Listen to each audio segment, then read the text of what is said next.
রব্বুল আলামিন আমাকে আপনাকে সর্বহালতে সর্ব অবস্থায় দেখতেছে।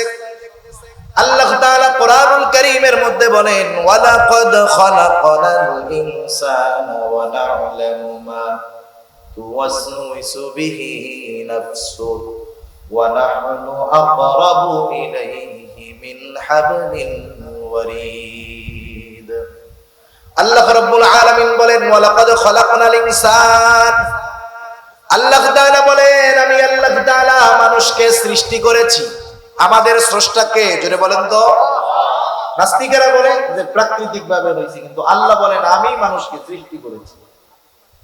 আল্লাহ তাআলা বলেন আমি মানুষকে সৃষ্টি করেছি, শুধু তাই নয়, ওয়া না'লামু মা তুওয়াসওয়িসু বিহি নাফসু। আমি আল্লাহ এটাও জানি কোন জিনিসে মানুষের অন্তরের মধ্যে ওয়াসওয়াসা দেয়। আমার অন্তরের মধ্যে কোন জিনিসে ওয়াসওয়াসা দেয় বলেন তো? দুনিয়ার কোন প্রযুক্তি, দুনিয়ার কোন সর্বাধুনিক মেশিন দিয়া আমার অন্তরের ওয়াসওয়াসা কি দিচ্ছে এটা বের করা সম্ভব নাকি? সম্ভব বলেন? দুনিয়ার সর্বোচ্চ প্রযুক্তি ব্যবহার করেও আমার অন্তরে আমি কি বলতেছি, কি করতে চাচ্ছি এটা বের করা সম্ভব না। কিন্তু আল্লাহ তাআলা বলেন, ওয়া না'লামু মা তুওয়াসওয়িসু বিহি নাফসু। আমি আল্লাহ তাআলা জানি তার অন্তরের ভিতরে কোন জিনিসে ওয়াসওয়াসা দেয়। আল্লাহ তাআলা এবার আরো জবাব দেন, কেন জানি বান্দা তুমি জানো নাকি? আমি জানার কারণ হলো, ওয়া নাহনু আকরাবু ইলাইহি মিন হাবলিল ওয়ারিদ। আমি তোমার অন্তরের খবর জানার কারণ হলো যে আমি তোমার শাহরগের চাইতেও অধিক নিকটবর্তী। সুবহানাল্লাহ। তার মানে আমি আমার যত নিকটে তার চাইতে বেশি নিকটে কে? আল্লাহ। আমি তো আমারই কত কিছু দেখি না, যা দিয়া দেখি এইটাও দেখি না। আমরা দেখি কি দিয়ে? চোখ দিয়ে। চোখ দিয়ে। আয়না ছাড়া কোনোদিন আমি আপনি নিজের চোখ দেখতে পারছি?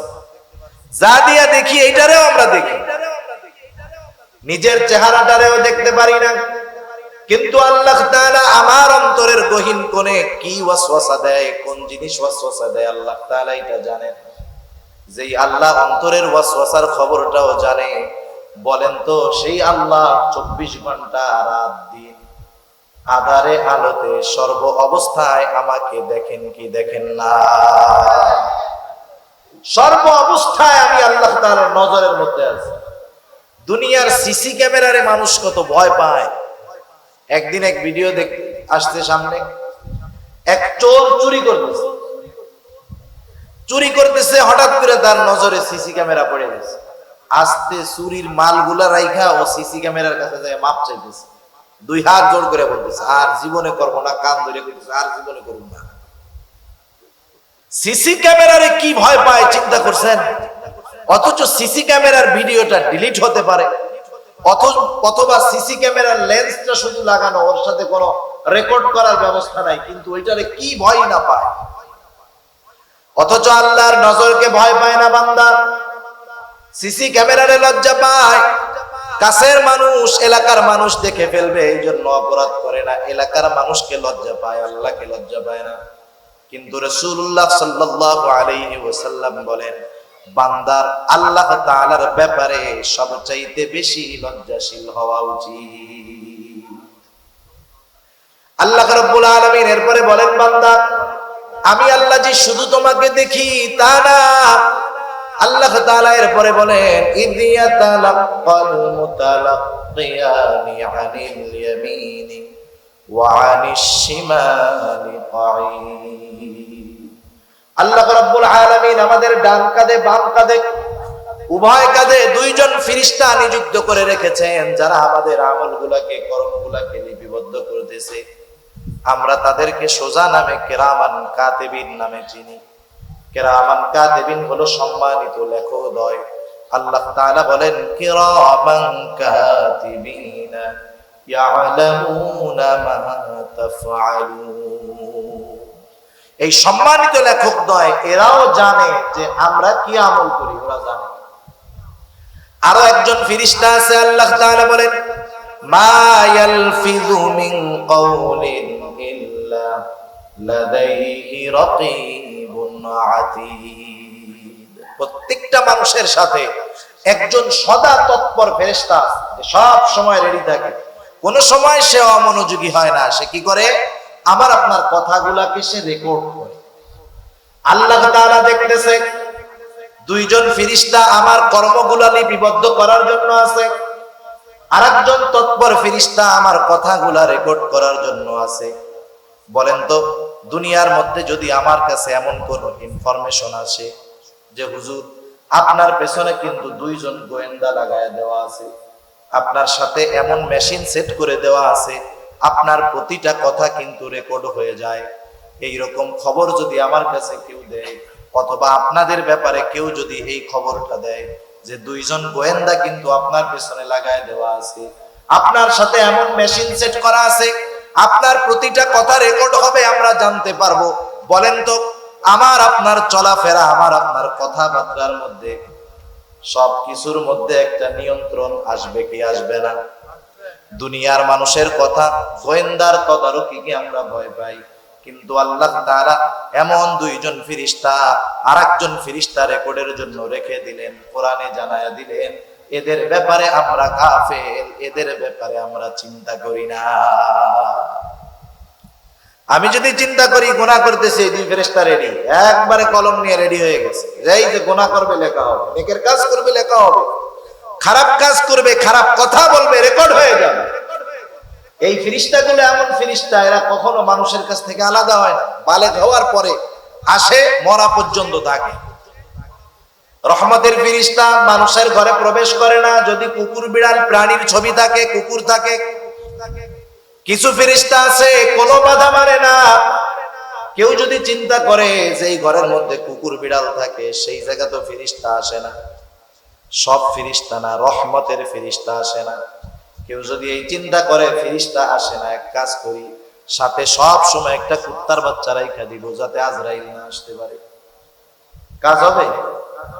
আজরাইল টাইম মতো চলে আসে।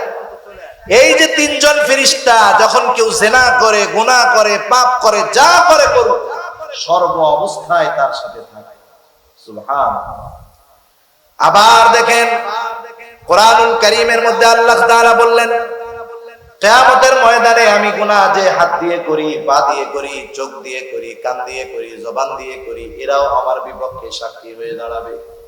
আল্লাহ তাআলা কোরআনুল কারীমের মধ্যে বলেন আল ইয়াউমা নাখতিমু আলা আফওয়াহিহিম ওয়া তুকাল্লিমুনা আইদিহিম ওয়া তাশহাদু আরজুলুহুম বিমা কানু ইয়াকসিবুন। আল্লাহ রাব্বুল আলামিন বলেন আজকের এই দিন অর্থাৎ কিয়ামতের দিন, নাখতিমু আলা আফওয়াহিহিম, আমি তাদের মুখের উপরে মোহর মেরে দিব, বাক শক্তি রুদ্ধ হয়ে যাবে, কথা বলতে পারবে না। আল্লাহ তাআলা বলেন ওয়াতুকাল্লিমুনা আইদিহিম, আমার সাথে কথা বলবে তাদের হাত, ওয়া তাশহাদু আরজুলুহুম বিমা কানু ইয়াকসিবুন, সাক্ষী দিবে তাদের পা, তারা হাত পা দ্বারা দুনিয়াতে কি উপার্জন করেছে। গুনাহ করার জন্য হাতের দরকার আছে, পায়েরও দরকার আছে। গুনাহ করার জন্য যাবে, পা লাগবে না? হাত দিয়ে গুনাহ করবে, এই সবগুলো আমার বিরুদ্ধে আছে, সাক্ষী হিসাবে আমার বিপক্ষে দাঁড়ায় যাবে। আল্লাহ তাআলা আর এক জায়গায় বলেন শাহিদা আলাইহিম সামউহুম ওয়া আবসারুহুম ওয়া জুলুদুহুম বিমা কানু ইয়াকসিবুন। আল্লাহ তাআলা বলেন সাক্ষী দিবে তাদের চোখ, সাক্ষী দিবে তাদের কান, সাক্ষী দিবে তাদের চামড়া। দুনিয়ার মধ্যে হাতও কথা বলে না, পাও কথা বলে না, হাত পা কোনো অপরাধ করলে বাধা দেয় না, চোখ কান কোনো অন্যায় করলে, গুনার কাজ করলে বাধা দেয় না।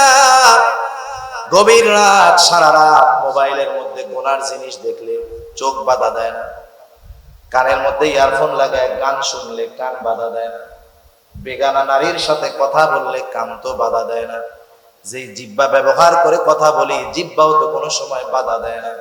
কিন্তু কিয়ামতের ময়দানে এরা যখন আমার আপনার বিপক্ষে সাক্ষী হিসাবে আল্লাহ তাআলার কাছে সাক্ষ্য দিবে, কথা বলবে, সেই মানুষেরা হতবাক হয়ে যাবে যে হায়রে, এই কান, এই চোখ, এই জিহ্বা, এই হাত, এই পা, এদেরকেই তো তৃপ্তি দেওয়ার জন্য দুনিয়ার মধ্যে গুনাহ করলাম, এরা আজকে আমার বিরুদ্ধে সাক্ষী দেয়, তখন তারা তাদের চামড়াকে উদ্দেশ্য করে বলবে, ক্বালু লিজুলুদিহিম লিমা শাহিদতুম আলাইনা ক্বালু আনতাকানাল্লাহুল্লাযী আনতাকা কুল্লা শাই ওয়া হুয়া খালাকাকুম আউওয়ালা মাররাতিন ওয়া ইলাইহি তুরজাউন।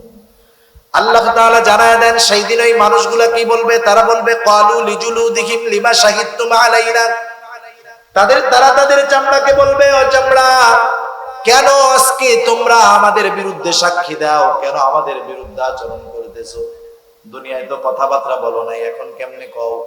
চামড়ার জবান তো আল্লাহ খুলে দিবে। চামড়া বলবে, ক্বালু আনতাকানাল্লাহ। এই হাত পা অঙ্গ প্রত্যঙ্গ জবাব দিবে যে আমাদেরকে আজকে কথা বলার ক্ষমতা দিয়েছে কে?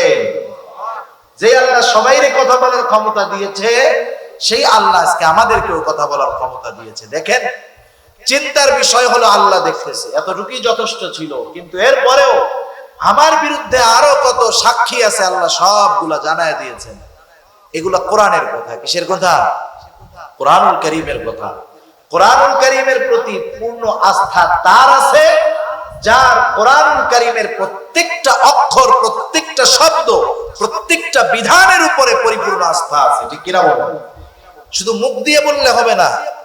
সেজন্য আমার অন্তরের মধ্যে যদি এই কথাগুলা দৃঢ়ভাবে বদ্ধমূল হয়ে যায় যে আমার আল্লাহ দেখতেছে, ফেরেশতারা আছে, হাত পা অঙ্গ প্রত্যঙ্গ আমার গুনার সাক্ষী, তাহলে গুনার থেকে বেঁচে থাকা আমার জন্য সহজ। স্বর্ণযুগের মানুষ যারা ছিল, স্বর্ণযুগের মানুষগুলার অন্তরের মধ্যে আল্লাহ ভীতি এমন ছিল, তারা সর্ব অবস্থায় মনে করতো যে আমরা আল্লাহ তাআলার নেটওয়ার্কের ভিতরে কোনো কিছু করার উপায় নাই। এই জন্য স্বর্ণযুগের রাখালের মধ্যে যেই তাকওয়া ছিল, বর্তমান জামানার শ্রেষ্ঠ ওলির মধ্যেও ওই পরিমাণ খোদাভীতি তাকওয়া পাওয়া যাবে না। প্রসিদ্ধ ঘটনা, খলিফাতুল মুসলিমিন হযরত ওমর রাদিয়াল্লাহু তাআলা আনহু সাথীদেরকে নিয়ে একদিন সফরে বের হয়েছেন। মরুভূমির পথ কিছু দূর চলার পরে তারা পিপাসিত হয়ে গেলেন, গলা শুকিয়ে গেছে। আরবের মানুষ পিপাসার জন্য পানিও পান করে, দুধও পান করে। তৎকালীন আরবের রেওয়াজটা ছিল এইরকম, অধিকাংশ ছাগলের পালের মালিকেরা তাদের রাখালকে বলে দিত, ও রাখাল, কোন মুসাফির যদি দুগ্ধ পান করার প্রয়োজন হয়, তৃষ্ণার কারণে হোক, ক্ষুধার কারণে হোক, তোমরা তাদের ক্ষুধা এবং তৃষ্ণা নিবারণের জন্য আমার ছাগলের পাল থেকে দুধ পান করতে দিবা। রাখাল তো তখনই দুধ পান করতে দিতে পারবে যখন মালিকের অনুমতি থাকবে, কিন্তু অধিকাংশ মালিক অনুমতি দিয়া দেবে। গুটি কয়েক কৃপণ মার্কা যারা আছে ওরা বলতো, এই খবরদার, কাউরে একটু দুধ পান করতে দিবি না। হযরত ওমর রাদিয়াল্লাহু তাআলা আনহু সাথীবর্গ সহ একটা ছাগলের পালের কাছে পৌঁছাইলেন। ছাগলের পালের মধ্যে দুধওয়ালা ছাগল আছে। দেখার পরে হযরত ওমর রাদিয়াল্লাহু তাআলা আনহু ছাগলের পালের রাখালকে বলল, রাখাল, আমরা তো ক্লান্ত, তোমার পালের মধ্যে তো দুধওয়ালা ছাগল আছে, আমাদেরকে একটু দাও, আমরা দুধ পান করে আমাদের তৃষ্ণা নিবারণ করি। এইবার রাখাল বলতেছে যে না, আমি এটা দিতে পারবো না, কারণ মালিকের অনুমতি নাই। স্বাভাবিক অনেক সময় কি হয়, আপনি যখন একটা কাজ করার জন্য যাবেন, যেমন আমাদের দেশের রুলস যেটা হয়ে গেছে, আপনি যাবেন স্টেশনে ট্রেনের টিকিট কাটার জন্য। বাংলাদেশে ট্রেনের টিকিট কোনো সময় পাওয়া যায় না, কিন্তু বাংলাদেশে সরকারি যেই খাতগুলায় বড় বড় লস হয়, এর মধ্যে সবচাইতে অন্যতম একটি খাত হলো রেল যোগাযোগ ব্যবস্থা। সারা বছরের পরে দেখবেন যে এই বছর রেলে 2000 কোটি টাকা লস, 1000 কোটি টাকা লস, কিন্তু আপনি 10 দিন পরে ঢাকার টিকিট কিনতে যান, একটাও পাবেন না। লস কখন হয়? যখন যাত্রী হয় না। কিন্তু লস হয় যাত্রী ভরা, পালানোর জায়গা নাই, সিট পাওয়া যায় না, কিন্তু এরপরেও লস হয়। আপনি টিকিট কিনতে টিকিট কাউন্টারে গিয়ে টিকিট পাবেন না। আশেপাশে দেখবেন কিছু লোক ঘুরতেছে, আইসা আপনার কানে বলবে, অথবা আপনার পরিচিত থাকলে যখন তারে বলবেন, ভাই 100 বাড়ায় দেন, তখন বলবো অমুকের কাছে জানো, ওই যে চার দোকানটা আছে, কাকার কাছে যাই বললেই আমার কথা টিকিট দিয়ে দিবে। এরকম আছে না নাই বলেন? তার মানে ন্যায্য দামে পাওয়া গেল না, কিছু দিলে কাজ হয়ে গেল। মালিকের মানা, এই জন্য রাখাল দুধ পান করাবে না। হযরত ওমর রাদিয়াল্লাহু তাআলা আনহু একটু পরীক্ষা করতে চাইলেন রাখাল রে, দেখি একটু বেশি দিলে কাজ হয় কিনা। রাখাল রে এবার ওমর রাদিয়াল্লাহু তাআলা আনহু বলতেছে, ও রাখাল, আমি তোমার কাছে একটা প্রস্তাব দেই, তুমি একটা কাজ করো, একটা দুধওয়ালা ছাগি আমাদেরকে দিয়ে দাও, বিনিময়ে আমরা তোমাকে তার মূল্য দিয়ে দিব। এতে আমাদের দুধের দ্বারা তৃষ্ণা নিবারণ হবে, গোশতের দ্বারা ক্ষুধা দূর হবে। তোমার মালিক যদি তোমাকে জিজ্ঞাসা করে যে ছাগল কোথায়, তুমি বলবা একটা নেকড়ে অথবা বাঘে আক্রমণ করে ধরে নিয়ে গেছে। এটা স্বাভাবিক, মাঝে মধ্যেই ঘটে। রাখাল বললে মালিক বিশ্বাস করবে। হযরত ওমর রাদিয়াল্লাহু তাআলা আনহু যখন রাখালরে বললেন, রাখাল, তোমাকে আমি কিছু টাকা দিচ্ছি, সম্পদ দিচ্ছি, তুমি ছাগল একটা দিয়ে দাও। তোমার মালিক যদি জিজ্ঞাসা করে, তুমি বলবা নেকড়ের পাল আক্রমণ করে একটা ছাগল নিয়ে গেছে। তোমার মালিক সেইটা বিশ্বাস করবে। রাখাল সাথে সাথে হতবাক হয়ে গেল। রাখাল বলতেছে, ইয়া হাদা ফাইনাল্লাহ, ইয়া হাদা ফাইনাল্লাহ।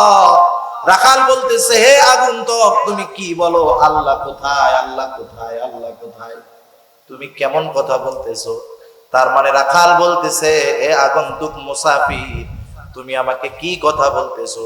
হয়তো আমার মালিক আমার কথা বিশ্বাস করবে, মালিককে হয়তো আমি ফাঁকি দিতে পারবো, কিন্তু আমার আল্লাহকে তো ফাঁকি দেওয়া সম্ভব নয়। রাখাল চলে গেল। রাখাল তো চিনে না লোকটাকে। রাখাল চলে গেল। হযরত ওমর রাদিয়াল্লাহু তাআলা আনহু বলতেছে, যতদিন দুনিয়ার মধ্যে এই রাখালের মতো মানুষ থাকবে, ততদিন মুসলিম জাতিকে কোনো প্রকার অকল্যাণ গ্রাস করতে পারবে না। আজকে আমি আমার নিজের কথাটাই চিন্তা করি, আপনি আমি আমাদের নিজেদের কথা চিন্তা করি যে আমাদের তাকওয়ার অবস্থা কি, লাস্ট পর্যায়টাও নাই, ঠিক কিনা বল? স্বর্ণযুগের নারীরা কেমন ছিল? স্বর্ণযুগের যুবতী নারীরা কেমন ছিল? হযরত ওমর রাদিয়াল্লাহু তাআলা আনহু রাতের বেলায় বের হইতেন মানুষের খোঁজ খবর জানার জন্য। একদিন একেবারে শহরের শেষ প্রান্তে হযরত ওমর রাদিয়াল্লাহু তাআলা আনহু চলে গেলেন। রাতের শেষ প্রহর, সুবহে সাদিকের পূর্ব মুহূর্তে তিনি দেখতেছেন একটা ঘরের মধ্যে মিটমিট করে আলো জ্বলতেছে। একটু অবাক হলেন, সকলে ঘুম, নিস্তব্ধ নীরবতা, কিন্তু ওই ঘরটার মধ্যে কেন আলো জ্বলে? আস্তে আস্তে ওই ঘরের দিকে তিনি অগ্রসর হয়ে গেলেন। কান পেতে আছেন, ভেতরে থেকে দুইজনের গলার আওয়াজ পাওয়া যায়, দুইজন নারী। একটা বিষয় মনে রাখতে হবে, শাসক প্রজার অবস্থা জানার জন্য নিজে অথবা শাসকের দায়িত্বপ্রাপ্ত কেউ যদি বাস্তব অবস্থা জানার জন্য কারো ঘরের দেয়ালে কান পাতে, সেটার বৈধতা আছে, কিন্তু আমার আপনার নাই। আমার আপনার আছে? আমার আপনার নাই। কোন মহিলার অপর মহিলার গোপন কথা এরকম কান লাগায় শোনার অধিকার নাই। আল্লাহ তাআলা মানা করছেন, ওলা তাজাসসু, তোমরা গুপ্তচর বৃত্তি করবা না। কিন্তু রাষ্ট্রপ্রধান অথবা রাষ্ট্রপ্রধান যদি কাউকে দায়িত্ব দেয় কোনো কারণে, সে গুপ্তচর বৃত্তি করবে, এটা করার দরকার। হযরত ওমর রাদিয়াল্লাহু তাআলা আনহু কান লাগায় শুনতেছেন দুইজন মহিলার গলার আওয়াজ। বোঝা গেল একজন মা একজন মেয়ে। মা ঘুম থেকে উঠে মেয়েকে ডাকতেছে, বলতেছে, ওহে কন্যা, দ্রুত উঠে যাও, ছাগলের দুধটা দহন করো, সকাল বেলায় বিক্রয় করতে হবে। এখন তো ছাগলেও দুধ কম দিচ্ছে, আমরাও অভাবে আছি। দুধটা দহন করার পরে তুমি দুধের সাথে একটু পানি মিশায়া দিও, তাতে বেড়ে যাবে। মেয়েটা বলতেছে, মা আপনি কি বলেন? খলিফা দুধের সাথে পানি মেশাতে মানা করছে। মা বলতেছে, মেয়ে তুমি কি বোকা নাকি? কোথায় খলিফা আর কোথায় আমরা? খলিফা হয়তো তার প্রাসাদের মধ্যে আরামে ঘুমাইতেছে, কে দুধে পানি মিশাইলো আর না মিশাইলো এটা কি খলিফার দেখার টাইম আছে নাকি? মেয়েটা বলে, মা খলিফা ওমর হয়তো জানবে না, দেখবে না, কিন্তু আল্লাহ রাব্বুল আলামিনকে ফাঁকি দেওয়া যাবে না। হযরত ওমর রাদিয়াল্লাহু তাআলা আনহু চলে গেলেন। পরের দিন সকালবেলায় মা মেয়েরে ডাকাইছে। ঘটনার রাত সকালবেলায় যখন খলিফাতুল মুসলিমিন তার মা মেয়েকে ডাকালো, দুজনের কলিজা শুকায় গেছে। নিশ্চয়ই আমাদের রাতের কথোপকথনের ব্যাপারে খলিফা জেনে গেছে আজকে আর নিস্তার নাই। তারা চিন্তিত এবং ভীত। কিন্তু হযরত ওমর অর্ধ জাহানের বাদশাহ, এই মেয়েটার পরহেজগারিতা তার এত পছন্দনীয় হয়েছে, একজন দুধওয়ালির মেয়ে তাকওয়াকে প্রাধান্য দিয়ে নিজের ঘরের পুত্রবধূ হিসাবে তাকে গ্রহণ করেছে। কারণ রাসূলুল্লাহ সাল্লাল্লাহু আলাইহি ওয়াসাল্লাম তো বলছে যে চারটা জিনিস দেখে মানুষ বিবাহ করে: সম্পদ দেখে, সৌন্দর্য দেখে, বংশ দেখে, দিন দেখে। নবী বলেন ফাযফার বিদাতিদ দ্বীন, দ্বীনকে প্রাধান্য দেওয়ার কথা বলা হয়েছে। হযরত ওমর রাদিয়াল্লাহু তাআলা আনহু এই মেয়ের মধ্যে পরিপূর্ণ তাকওয়া পেয়েছেন, দ্বীন পেয়েছেন। এজন্য একজন দুধওয়ালির মেয়ে হওয়া সত্ত্বেও অর্ধ জাহানের বাদশা তার ছেলের সাথে ওই মেয়ের বিবাহ দিতে কোনো প্রকার কুণ্ঠাবোধ করেন নাই। তাদের কাছে একজন তাকওয়া সম্পন্ন মানুষ কত দামি। আর এই মেয়ের ঔরস থেকেই এক সময় দুনিয়ার মধ্যে পঞ্চম খলিফা ওমর ইবনে আব্দুল আজিজ রাহমাতুল্লাহি আলাইহির মতো জগৎ বিখ্যাত সাধকের জন্ম আল্লাহ তাআলা দুনিয়াতে দিয়েছেন। সেজন্য আমি আপনি যদি এই চিন্তা অন্তরের মধ্যে রাখি, আমার আল্লাহ আমাকে সর্ব অবস্থায় দেখতেছে, বলেন তো এই চিন্তা যদি আমার মধ্যে থাকে, তাহলে আমার রাতের চরিত্র, মানুষের লোকচক্ষুর অন্তরালের চরিত্র আর মানুষের মধ্যের চরিত্র সেম হয়ে যাবে। রাতেও চরিত্র যেমন, দিনের বেলাতেও তার চরিত্রটা তেমন হয়ে যাবে। শুধু এতটুকু চিন্তা আমার আপনার জীবনের গতিপথ বদলিয়ে মুত্তাকি আমাকে আপনাকে বানাতে হবে। তৃতীয় বিষয়, তৃতীয় পদ্ধতি, আমি আমার জীবনের হিসাব নিকাশ গ্রহণ করব। যেই মুমিন তার জীবনের হিসাব নিকাশ গ্রহণ করে, সেই মুমিন মুত্তাকি সফল মুমিন হতে পারে। কারণ বাজারের মধ্যে যেই ব্যবসায়ী তার ব্যবসার হিসাব যথাযথভাবে রক্ষণাবেক্ষণ করে, সে হতে পারে সফল ব্যবসায়ী। দেখবেন কিছু ব্যবসায়ী আছে বাজারের মধ্যে, রাত 10টায় দোকান বন্ধ হয়, বাজার বন্ধ হয়, সে 9টার সময় শাটার নামায়া দেয়। 1 ঘন্টা ব্যাপী সে হিসাব করে, আজকে দিনে আমার কত টাকা বিক্রয় হলো, কত টাকা বাকি গেল। এই দুইটার উপরে নির্ভর করে আজকের লাভের হিসাবটা তার মধ্যে চলে আসে যে আজকে আমার 1 লক্ষ টাকা বিক্রি হলো, আজকে আমার 3000 5000 টাকা লাভ হলো। আগামী দিন এই লাভের উপরে নির্ভর করে আমাকে ব্যয় করতে হবে। এইভাবে দৈনন্দিন যেই ব্যবসায়ী তার হিসাব রক্ষণাবেক্ষণ করে, 2-4 বছর পরে দেখা যাবে এই ব্যবসায়ী সফল ব্যবসায়ী হয়ে যাবে।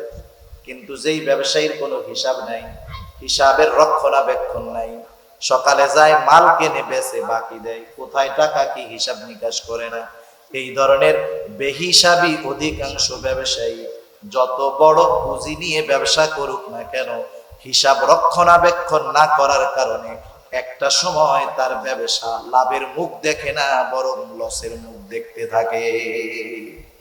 যারা আদর্শ ব্যবসায়ী দেখবেন এরা হিসাব করে, 1 টাকা 2 টাকার হিসাবও তারা ছাড় দেন। আমরা তো অনেক সময় মনে করি ওরে বাবা এত বড় ব্যবসায়ী 2 টাকাও লেখা রাখছে। না না, এটা তার একটা রুলস, তার এই নিয়ম নীতি তাকে সফল ব্যবসায়ী হওয়ার পথে অগ্রসর করেছে। অনুরূপ ভাবে যেই মুমিন তার জীবনের হিসাব নিকাশ গ্রহণ করে, সেই মুমিনের জীবন পরিবর্তন হয়। এই জন্য বুজুর্গানে দিন বলেন, প্রত্যেকটা মুমিন রাতে ঘুমানোর পূর্বে যখন বিছানায় শুবে, তখন তার সারা দিনের আমলের হিসাব নিকাশ করবে। সে ঠান্ডা মাথায় চোখ দুটাকে বন্ধ করে সকাল থেকে নিয়ে শোয়ার আগ পর্যন্ত কতগুলা ভালো কাজ করেছে, কতগুলা অন্যায় করেছে, কতগুলা পাপ করেছে, সে যদি ঠান্ডা মাথায় চিন্তা করে, সকাল থেকে নিয়ে রাত পর্যন্ত প্রত্যেকটা কাজের দৃশ্য তার চোখের সামনে ভেসে উঠবে। সে চিন্তা করতে পারবে যে আজকে আমি 10টা গুনার কাজ করেছি, আজকে আমি 9টা নেকের কাজ করছি। আজকের হিসাবে গুনাহ বেশি, নেকের কাজ কম। আর মানুষ যখন রাতের বেলায় শোয়ার সময় সে যেই ধরনের চিন্তা করে, তার রাতটা ওই ধরনের অতিবাহিত হয়। যেমন কেউ যদি শোয়ার সময় মোবাইল টেপা শুরু করে, ফেসবুক হোক ইউটিউব হোক যাই করে করুক, দেখবেন এক সময় ফেসবুক টিপতে টিপতে টিপতে টিপতে ইউটিউব দেখতে দেখতে রাত যত গভীর হয় তত অশ্লীলতা পাপের দিকে সে ধাবিত হয়। গোনার সিস্টেম আছে কিছু, এই প্রযুক্তিগুলো আমাদেরকে একসাথে গোনার দিকে নিয়ে যায় না, আস্তে আস্তে গোনার দিকে ধাবিত করে। মনে করেন একজন একটা সিনেমা দেখতেছে, ওই সিনেমা দেখতে দেখতে নিচে ডেসক্রিপশনে অথবা সাইডে আরেকটা ভিডিও এসে হাজির হয়ে যাবে, যেটা ওইটার চেয়ে আরেকটু যখন ও এবার ওইটাই ঢুকবে, ওর মাইন্ড স্যাটিসফ্যাকশন এরকম হয়ে যাবে, ওর আঙ্গুল ওইখানে যাবে, এরপরে ঢুকবে আর একটু জঘন্যতায় ঢুকবে, আস্তে আস্তে একেবারে গোনার সমুদ্রের মধ্যে ওকে নিয়ে যাবে। গোনা করতে করতে হঠাৎ করে ফজরের আজান দিবে, শয়তান পা টিপবে, ঘুম আসবে, ফজর তো গেছে গেছে, জোহরও কাজা হওয়ার অবস্থা। আর যেই ব্যক্তি রাতে শোয়ার সময় মৃত্যুর চিন্তা করে, পরকালের চিন্তা করে ঘুমাবে, দেখবেন ফজরের আজান দেওয়ার সাথে সাথে লাফ দিয়ে ঘুম থেকে উঠে যাবে, ঠিক কিনা? সেজন্য রাতের বেলায় যে যেমন চিন্তা করে তার মানসিক অবস্থা পরের দিন রাতের বেলায় ওরকমই হয়। এইবার যদি লোকটা চিন্তা করে, আহারে আজকে তো আমার গোনা বেশি হয়ে গেল, নেকের কাজ কম হয়ে গেল, এখন যদি আমি মারা যাই কি হবে? সে হয়তো তাওবা করবে, শুধু আজকের দিনের গোনার জন্য নয়, সে হয়তো তার গোটা জীবনের তাওবা গোনার জন্য অনুশোচনা করবে, তাওবা করবে। খালেস তাওবা কইরা মনে করেন রাতে ঘুমালো, আল্লাহ না করুন এই লোকটা যদি রাতের বেলা মারা যায়, আশা করা যায় সে একজন নিষ্পাপ লোক হিসাবে তার নাজাতের জন্য তার তাওবাটা যথেষ্ট হয়ে যাবে। কারণ সে তো তাওবা করে ঘুমাইছে, খালেস তাওবা করে ঘুমিয়েছে, আর গোনাহ করার মতো সুযোগ পায় নাই। চিন্তা করেন এতটুকু চিন্তা তার মধ্যে তাওবার অনুশোচনা, গোনার অনুশোচনা আনতে পারে, তাওবা করে মরতে পারে, নাজাত পেয়ে যেতে। সেজন্য নিজের জীবনের আমলের হিসাব নিকাশ নেওয়া, হতে পারে এই হিসাবটাই একটা সময় আমাকে গোনামুক্ত জিন্দেগি গড়ার তৌফিক দান করবে। আর গোনামুক্ত জিন্দেগি যেই মুমিনের, সেই মুমিন হলোই মুত্তাকি মুমিন। মানুষের সামান্য চিন্তা কেমন করে পরিবর্তন করে মানুষের। হযরতে আব্দুল্লাহ ইবনে উমর রাদিয়াল্লাহু তাআলা আনহু হতে একটা হাদিস আসছে। আব্দুল্লাহ ইবনে উমর রাদিয়াল্লাহু তাআলা আনহু বলেন, এই হাদিসটা, এই ঘটনাটা আল্লাহর নবী একবার, দুইবার, তিন, চার, পাঁচবার নয়, বারবার বারবার আমাদের কাছে বর্ণনা করেছেন যে বনি ইসরাইলের মধ্যে এক জালেম ছিল। এই জালেমের নাম হলো কিফিল, ধনাঢ্য জালেম, টাকাওয়ালা জালেম। এমন কোন পাপ নাই, এমন কোন গোনা নাই যেটা সে করে নাই, সকল প্রকার পাপ সে করত। একদিন তার কাছে একজন অভাবগ্রস্ত দরিদ্র মহিলা তার কাছে আসলো কিছু টাকা ধার চাওয়ার জন্য, কর্জে হাসানাত চাওয়ার জন্য। কিন্তু জালেম কিফিল যখন দেখলো মহিলার চেহারাটা সুন্দর, এইবার মহিলাকে সে কুপ্রস্তাব দিয়ে বসলো। মহিলা অভাবের তাড়না তার এতটা বেশি ছিল, সে জালেম কিফিলের শর্ত মেনে নিতে বাধ্য হলো। কারণ হাদিসের মধ্যে আসছে, কাদাল ফাকিরু আইয়াকুনা কুফরা, দারিদ্রতা মানুষকে কুফরি পর্যন্ত পৌঁছায়া দেয় মধ্যে। সেজন্য একটা কথা বলার দরকার। মনে করেন অনেক সময় হয় যে আল্লাহ তাআলা আমাদেরকে অ্যাবিলিটি দিয়েছে, সম্পদওয়ালা বানাইছে, কিন্তু আমার প্রতিবেশী অভাবগ্রস্ত। আমি সম্পদওয়ালা, আমার সামর্থ্য আছে, আমার সামর্থ্য থাকার পরেও আমার কোন প্রতিবেশী অভাবের কারণে যদি কোনো পাপে লিপ্ত হয়, কিয়ামতের ময়দানে ওই অভাবগ্রস্ত ব্যক্তি তার পাপের কারণে একা অপরাধী সাব্যস্ত হবে না, বরং তার সামর্থ্যবান প্রতিবেশীও কিয়ামতের ময়দানে আল্লাহর আদালতে অপরাধী হিসাবে দাঁড়াবে না।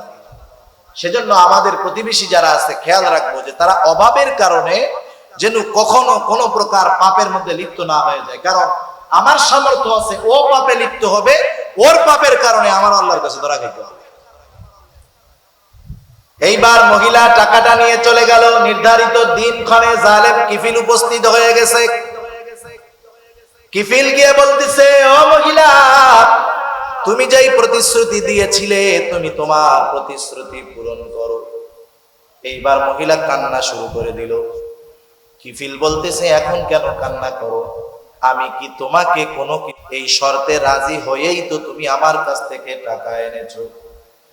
মহিলা চোখের পানি ছেড়ে দিয়ে বলে, ও কিফিল, আমি অভাবের তাড়নায় প্রয়োজনের কাছে ধরা পড়ে গেছি, এই জন্য তোমার কথার স্বীকৃতি দিয়েছিলাম রে কিফিল। কিন্তু আমি তো জীবনে কোনোদিন এরকম অপরাধ করি নাই, জেনা করি নাই। আমার তো ভয় হয় কিফিল, তোমার সাথে জেনা করার পরে আমি যদি মারা যাই, আমি আল্লাহ তাআলার কাছে একজন জেনাকারী হিসাবে উপস্থিত হব। ও কিফিল, আমার কান্নার কারণ হলো আল্লাহর ভয়, আল্লাহর ভয়। এতটুকু কথা জালেম কিফিলের অন্তরের মধ্যে পরিবর্তন এনে দিল। জালেম কিফিল বলতেছে, আমি তো কোনো অপরাধ নাই যেটা বাদ দেই নাই। মহিলা 60 দিরহাম তার কাছ থেকে ধার নিয়েছে। কিফিল বলতেছে, যাও, তোমাকে 60 দিরহাম সাদাকা করে দিলাম, আর আমি আজকে থেকে ওয়াদা করলাম, তাওবা করলাম, আমি আর কোনোদিন জিনা করব না, সুদ খাবো না, আল্লাহ তাআলার নাফরমানি করব না, কোনো প্রকার পাপ করব না। জালেম কিফিল তাওবা করে বাড়িতে চলে গেল। ঘটনাক্রমে রাতের বেলায় জালেম কিফিল মারা গেল। জালেম যদি মারা যায়, মানুষ মুখে না বলতে পারো, অন্তরে অন্তরে খুশি হয়। কিন্তু আল্লাহ রব্বুল আলামিন কিফিলের ব্যাপারে আল্লাহ তাআলা জানায় দিলেন, আল্লাহ রব্বুল আলামিন কিফিলকে ক্ষমা করে দিয়েছে। মানুষের জীবনের পরিবর্তন দেখেন, সামান্য একটা কথা জীবনের গতিপথ পাল্টায় দিতে পারে। এই রাতের চিন্তা আমার জীবনের হিসাব নিকাশ, আমার জীবনের গতিপথ পাল্টিয়ে আমাকে মুত্তাকি পরহেজগার বানাতে পারে, ঠিক কিনা বলেন? বুজুর্গানে দিন এই 3টা পদ্ধতির কথা বিশেষভাবে উল্লেখ করেন।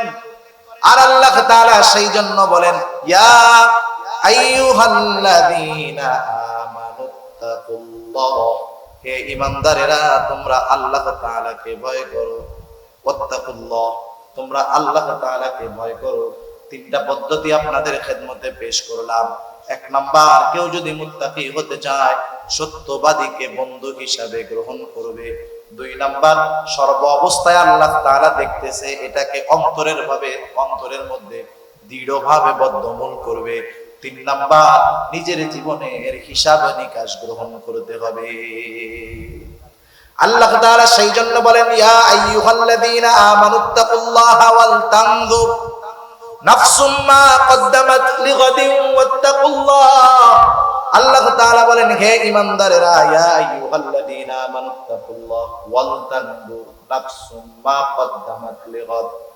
তুমি একটু নিজের দিকে নজর দাও না, তুমি আগামীর জন্য কি প্রেরণ করতেছো, কি জমাইতেছো। আমরা ভবিষ্যতের জন্য টাকা পয়সা জমাই ব্যাংকের মধ্যে, নিজের ভবিষ্যতের চিন্তা করে, পরিবার পরিজন সন্তান সন্তানাদির ভবিষ্যতের কথা চিন্তা করে আমরা ব্যাংকের মধ্যে টাকা জমাই। আর আমার আল্লাহ তাআলা বলে, ও আমার গোলাম, অনির্দিষ্ট ভবিষ্যতের জন্য তুমি কি জমাইতেছো, পরকালের জন্য তুমি কি জমাইতেছো। কারণ আমি আপনি যখন চোখ 2টা বন্ধ করব, দুনিয়ার মধ্যে যা উপার্জন করেছি, 1টা টাকার মালিকানাও আমার থাকবে না। হাদিসের মধ্যে আসছে, আমার কি, আমার তো কিছুই না, যেটা খাই, যেটা পয়সা নষ্ট করি, এটা হলো আমার। যখন মানুষ মারা যায়, তার সাথে 3টা জিনিস যায়, একটা জিনিস থাকে, 2টা চলে আসে। তার সন্তান সন্তানাদি যায়, তার কিছু মাল আসবাব যায়, আর তার আমল যায়। সন্তান সন্তানাদি পরিবার পরিজন চলে আসে, তার কিছু মাল আসবাব কবর দেওয়ার জন্য নেওয়া হয়, চাদর টাদর এইসব, ওইটাও নিয়ে আসে। শুধু তার সাথে তার আমলটা অবস্থান করে। সেজন্য আল্লাহ বলেন, ওয়াল তানজুর নাফসুম মা কদ্দামাত লিগাদ। তুমি তোমার নিজের জন্য নজর দাও না, নিজের দিকে নজর দাও না, যে ওই ভবিষ্যতের জন্য, আগামীর জন্য, তথা কবরের জন্য, পরকালের জন্য তুমি কি জমাইছো, কি প্রেরণ করছো। এই চিন্তা আমাদের দুনিয়ার মধ্যে মুত্তাকি হওয়ার জন্য সহায়ক হতে পারে। আর কোন ব্যক্তি যদি মুত্তাকি হয়, দুনিয়াতে যত আমল আছে, খেয়াল রাখবেন, প্রত্যেকটা আমলের দুনিয়া আখিরাত উভয় জাহানের কল্যাণ আছে। প্রত্যেকটা আমলের দুনিয়া এবং আখিরাত উভয় জাহানের কল্যাণ আছে। কেউ যদি মুত্তাকি হয়, দুনিয়ার মধ্যে আল্লাহ রাব্বুল আলামিন বলেন, ওয়া মান ইয়াত্তাকিল্লাহা ইয়াজআল লাহু মাখরাজা। যে ব্যক্তি তাকওয়া অবলম্বন করে, খোদা বিরুদ্ধ অর্জন করে, আল্লাহ তাআলা বলেন, আল্লাহ তাআলা তাকে যত প্রকার বিপদ আপদ হোক না কেন বের হওয়ার রাস্তার ব্যবস্থা আল্লাহ তাআলা করে দেয়। শুধু তাই নয়, আল্লাহ রাব্বুল আলামিন বলেন ওয়া ইয়ারযুকুহু মিন হাইথু লা ইয়াহতাসিব। দুনিয়ার মানুষ সবচাইতে বেশি চিন্তা করে রিজিকের, জীবন উপকরণের, কিন্তু আল্লাহ তাআলা বলেন ও আমার গোলাম তুমি মুত্তাকি হয়ে যাও, আমি আল্লাহ তোমাকে এমন জায়গা থেকে রিজিক দিয়ে দিব যা তুমি কল্পনাও করতে পারবা না। সেজন্য মুত্তাকি পরহেজগার ব্যক্তির সম্পদ কম হলেও ওর মধ্যে আল্লাহ বরকত দেয়। সম্পদ বেশি হলেই যে বরকত হয় তা না, সম্পদ কমের মধ্যে আল্লাহ বরকত দিতে পারে। আশরাফ আলী থানভী রাহমাতুল্লাহি আলাইহি একটা ঘটনা বর্ণনা করছেন যে এক যুবক ছেলে, সে মা বাবার প্রতি খুব আসক্ত, খেদমতের জন্য খুব আগ্রহী। আর এখন তো মা বাবারে খেদমত না করতে পারলে বাঁচে। বড় ভাই ছোট ভাই অথবা ছোট ভাই বড় ভাইকে বলে মাসে 5,000 দিব, দেখাশোনা তুমি করবা, আমি কিছু করতে পারবো না।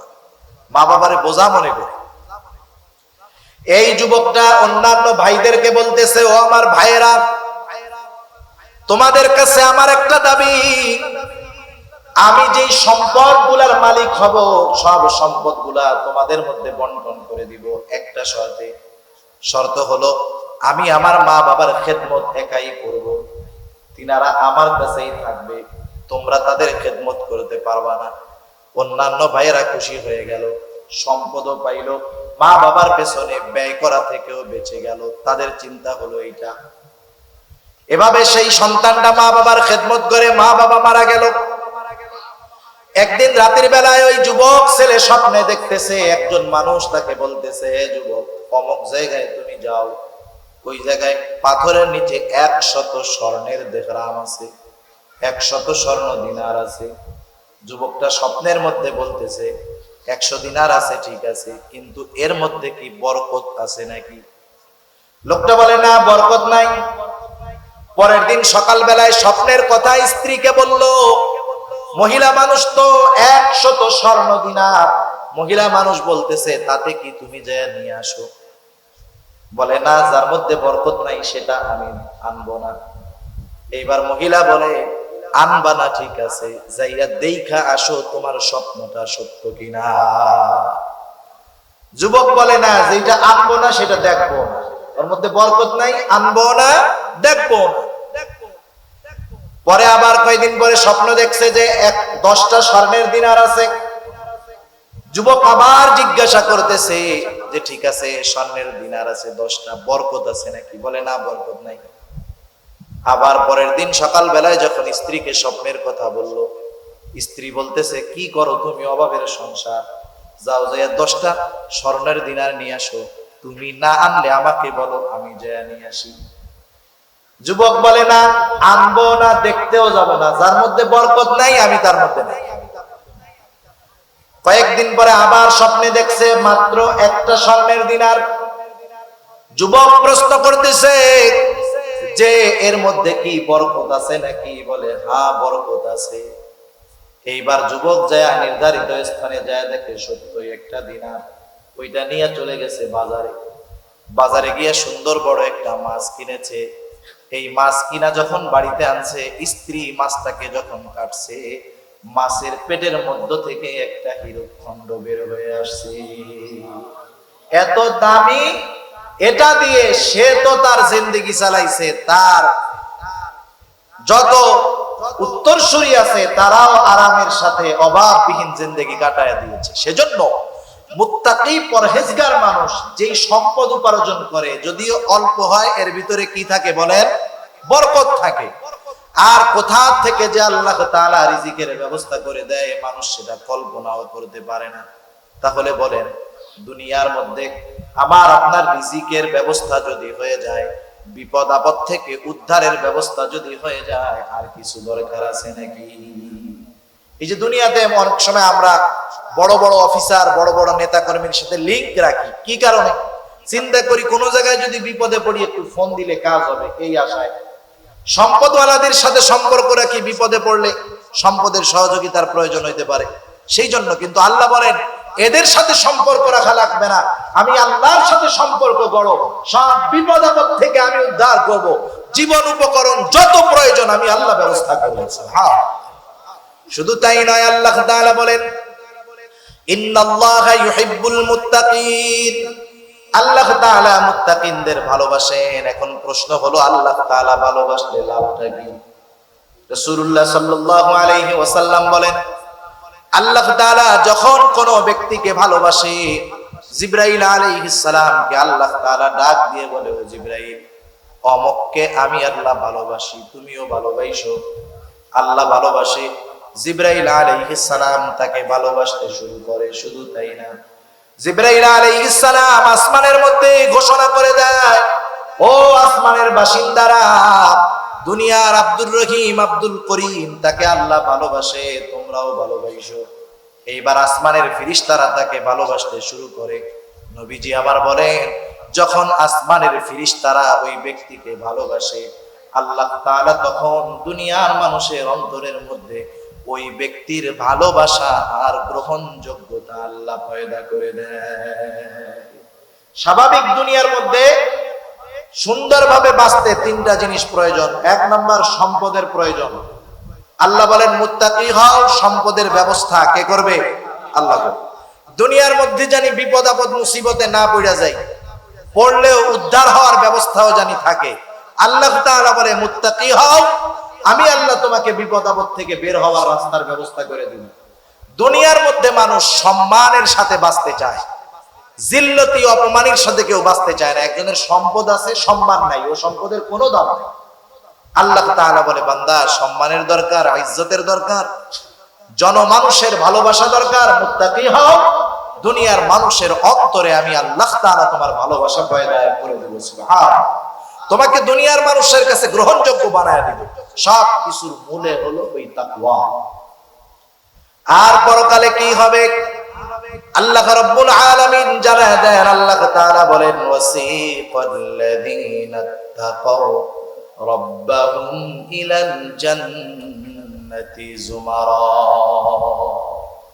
জান্নাতীদেরকে, মুত্তাকিদেরকে কিয়ামতের দিন দৌড়াইয়া দৌড়াইয়া জান্নাতের মধ্যে ঢোকানো হবে। যেমন একটা মিসাল আমি দিয়ে থাকি, মনে করেন বিবাহের আয়োজন করা হয়েছে, আপনার বোনের বিবাহ, এক্সাম্পল, মিসাল। আপনার আত্মীয় বাড়ি থেকে বরযাত্রী আসছে, স্বাভাবিক সর্বপ্রথম বরযাত্রীর খাবারের ব্যবস্থাই করা হয়। ভেতরে অতিথিদের জন্য খাবারের ব্যবস্থা শুরু হয়ে গেছে, বাহিরে 8-10 জন লোক দাঁড়ায় আছে, আপনার অপরিচিত। স্বাভাবিক অপরিচিত মানুষ, আপনি কাছে গিয়ে জিজ্ঞাসা করলেন, ভাই আপনাদেরকে তো চিনলাম না, আপনারা কারা? ওরা বললো যে আমরা হলাম বরপক্ষের লোক। ওই দিক দিয়ে খাওয়া দাওয়া অর্ধেক হয়ে যাইতেছে, তখন আপনি কি বলবেন? আরে ভাই, তাড়াতাড়ি যান, তাড়াতাড়ি যান, ওই দিক দিয়ে খাওয়া শেষ হয়ে গেল, আপনি আমাদের মেহমান, তাড়াতাড়ি তাড়াতাড়ি তাড়াতাড়ি। এইভাবে ধাক্কাইয়া ঢুকাইয়া ভেতরে খাওয়াবেন, ঠিক কিনা বলেন? এই যে দাওয়ানি দিছেন, এটা কি মারামারির দাওয়ানি নাকি? এটা হলো মোহাব্বত, ভালোবাসার দাওয়া। ওই রকম মুত্তাকিদেরকে কিয়ামতের দিন ফেরেশতারা এইভাবে বলবে, তাড়াতাড়ি জান্নাতে যান, তাড়াতাড়ি জান্নাতে যান। সুবহান। শুধু তাই না, কিয়ামতের ময়দানেও আল্লাহ রাব্বুল আলামিন মুত্তাকিদেরকে উচ্চ সম্মান দিবেন। আল্লাহ বলেন, যুয়্যিনা লিল্লাযীনা কাফারুল হায়াতুদ দুনিয়া ওয়া ইয়াসখারুনা মিনাল্লাযীনা আমানু ওয়াল্লাযীনা তাকাউ ফাওকাহুম ইয়াওমাল কিয়ামাহ। আল্লাহ রাব্বুল আলামিন কাফেরদের চোখে দুনিয়াকে সুশোভিত করে দিয়েছেন। এই জন্য যারা মুত্তাকি, পরহেজগার, সম্পদ কম, কাফেররা তাদেরকে তিরস্কার করে, অপমান করতে চায়। কিন্তু আল্লাহ তাআলা জানায় দেন, কাফেররা দুনিয়ার বুকে তাদেরকে যতই অপমান করার অপচেষ্টা করুক না কেন, কিয়ামতের ময়দানে আল্লাহ রাব্বুল আলামিন মুত্তাকিনদেরকে উচ্চ সম্মানে সম্মানিত করবে। কিয়ামতের ময়দানে সম্মানিত হবে, জান্নাতে যাওয়ার আগে তারা সম্মানিত হবে। শুধু তাই না, আল্লাহ রাব্বুল আলামিন কোরআনুল কারীমের মধ্যে বলেন, মুত্তাকিনদের আবাস, বসার স্থান কোথায় হবে? আল্লাহ তাআলা বলেন, ফি মাকআদি সিদকিন ইনদা মালিকিন মুকতাদির। আল্লাহ তাআলা বলেন, ইন্নাল মুত্তাকিনা ফি জান্নাতিন ওয়া নাহার ফি মাকআদি সিদকিন ইনদা মালিকিম মুকতাদির। যারা পরিপূর্ণ তাকওয়া অর্জন করতে পেরেছে তাদের জন্যই শুধুমাত্র এই ফ্যাসিলিটিটা থাকবে। মুত্তাকিনদের জন্য জান্নাতে থাকবে নহর। শুধু তাই নয়, তাদের যেই বসার স্থান হবে ইনদা মালিকিম মুকতাদির, মহাপরাক্রমশালী আল্লাহ রাব্বুল আলামিনের নিকটে নিকটে মুত্তাকিনদের জন্য বসার ব্যবস্থা থাকবে। সবাই দল করতে পারে, পার্টি করতে পারে, সবাই প্রধানমন্ত্রীর চেয়ারের পাশে বসতে পারে না।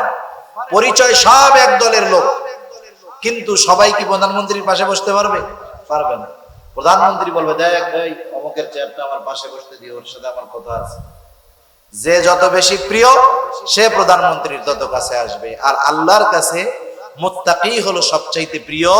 আর আল্লাহ রাব্বুল আলামিন জান্নাতের মধ্যে মুত্তাকিনদেরকে তার কাছে কাছে সম্মানের চেয়ারে তার নিকটে বসার ব্যবস্থা করে দিয়েছে। সুবহানাল্লাহ। তাহলে কেউ যদি তাকওয়া অর্জন করে তথা গুনার থেকে বেঁচে থাকে, সোজা কথা, গুনার থেকে যদি বেঁচে থাকে, তাহলে দুনিয়া আখিরাত উভয় জাহানে তার কোনো চিন্তা নাই। সেজন্য আল্লাহ তাআলা বলেন, ইয়া আইয়ুহাল্লাযীনা আমানুত্তাকুল্লাহ, হে ঈমানদারেরা তোমরা তাকওয়া অর্জন করো, মুত্তাকি হও, পরহেজগার হও, খোদাভীরু হও, হাক্কা তুকাতিহি, তাকওয়ার মতো তাকওয়া অর্জন করো। তার মানে এটা হলো তাকওয়ার আপার ক্লাস। গুনাহ তো করবাই না, গুনাহ সংগঠিত হওয়ার যত রাস্তা আছে ওইগুলা থেকেও তোমরা বেঁচে থাকো। ওয়ালা তামুতুন্না ইল্লা ওয়া আনতুম মুসলিমুন, পরিপূর্ণ আত্মসমর্পণকারী না হয়ে মৃত্যুবরণ করো না। আল্লাহ সুবহানাহু ওয়া তাআলা আমাদেরকে পরিপূর্ণ তাকওয়ার হক আদায় করার তৌফিক দান করুক। সবাই বলি আমিন। ওয়া আখিরু দাওয়ানা আলহামদুলিল্লাহি রাব্বিল আলামিন। দোয়া, আমরা দরুদ শরীফ পড়ি। দোয়া